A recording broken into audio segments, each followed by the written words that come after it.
So first up today, chat, we have news from Samsung. The Galaxy Unpacked 2025 just happened this past week on January 22nd, where we got updates on the latest Samsung flagship smartphones, the Galaxy S25, 25 Plus, and 25 Ultra. And believe it or not, the phones kind of took a back seat. I was watching the event and I was thinking to myself, where the heck are the phones? Because wasn't the whole point of, this whole Unpacked, the phones?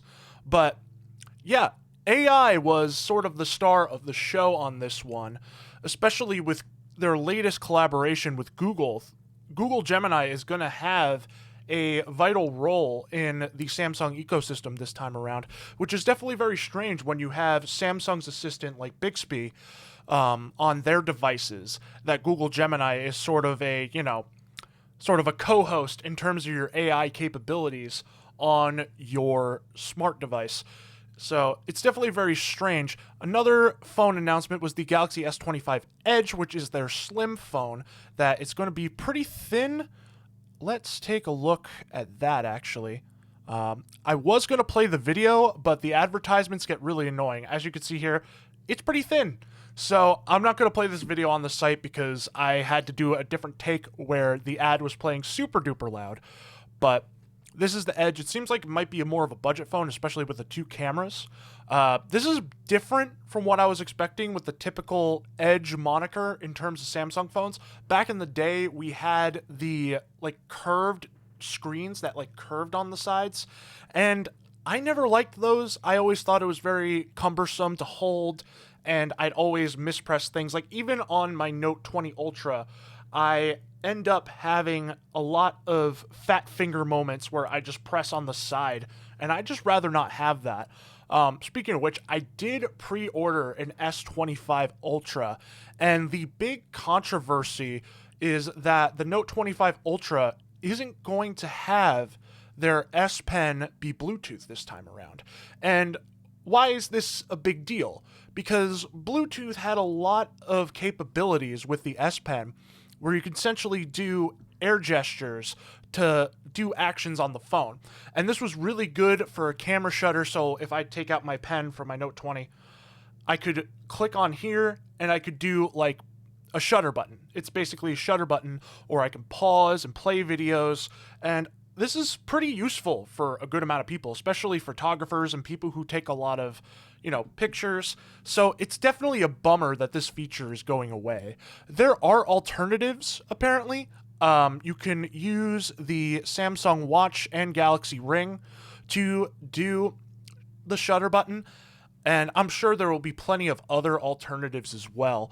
It is a bummer because you often, with especially the big flagships, you get a lot of features that just seem to go away. Maybe they come back next gen, and it's definitely annoying, but that didn't stop me from pre-ordering the S25 Ultra because I'm definitely due for an upgrade. I wanted a better camera, so when I'm doing unboxings and reviews, I can have a higher quality, main camera that I can use to deliver better videos to you guys.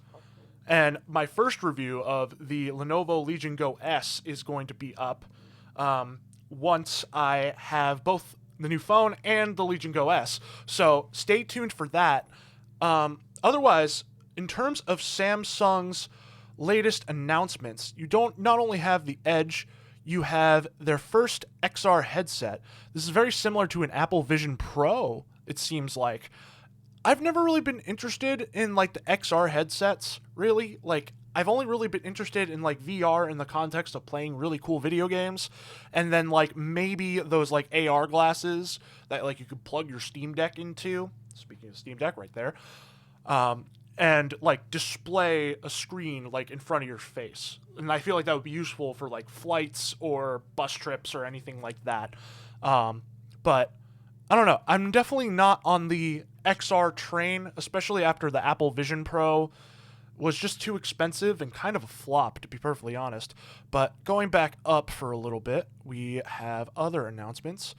The S25 Ultra is a little bit different this year because the edges are a lot smoother this time around. If we actually look back at this article, you can see that the edges are a lot smoother, and that we don't have that sort of like curved, pseudo curved display that was even on like the S24 and the S23 before that.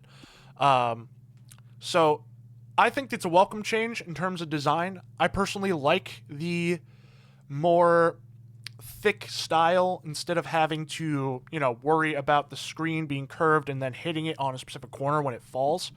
So that's a welcome change in my personal opinion. Otherwise, we have basically more of the same with the S25 and S25 Plus.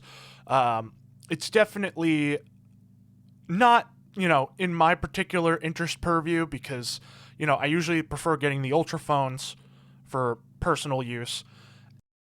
Sorry about that, guys. I had some sound difficulties. I'm not sure if you guys heard it. I'm going to edit it in post when I upload this video later tomorrow.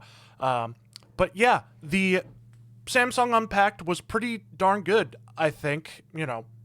Obviously the phones took a back seat, and there is some bummers in terms of the Galaxy S25 Ultra's, reduced features when it comes to the S Pen. But I'm looking forward to it. I'm looking forward to having, an upgraded phone. My battery life is definitely diminishing over time, especially I'm on its 5th year with this thing. So hopefully it is good when I get it.